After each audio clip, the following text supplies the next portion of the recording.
to this point, probably the biggest handshake of my life. Bill Bowerman is a unique human being, period, the end. That you don't meet people like him. As I remember, it was maybe an hour and a half lunch because we hadn't seen each other for a year or two, and he was very impressed with the samples, and he says, get as wide a distribution as you can, and he said, why don't you let your old coach in on this? And I says, what do you have in mind? And he says, how about you have 51 and I have 49? And then I said, well, you got to put up half the money then.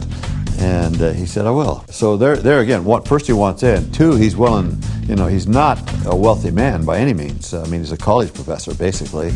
My training at Stanford Business School would say, don't give away half the company.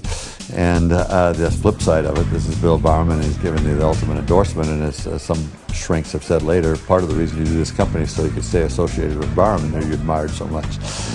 But all of those things were going through my head, but the overriding emotion was excitement, really a thrill, actually. I said, here we go, and this is going to be really great. When the lunch ended, we got up and we shook hands on the deal and partied.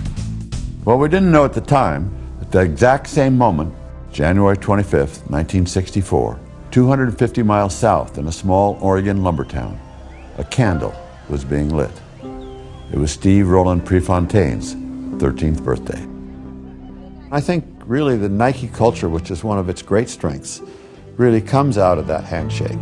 The positive emotion, the athletic field, the father-son, the commitment, the honesty, the trust, all of those positive things that a handshake represents, I think really have filtered down to this day, 50 years later, where it still impacts us. And I hope so. I hope that's true, and I hope it's true 50 years from now.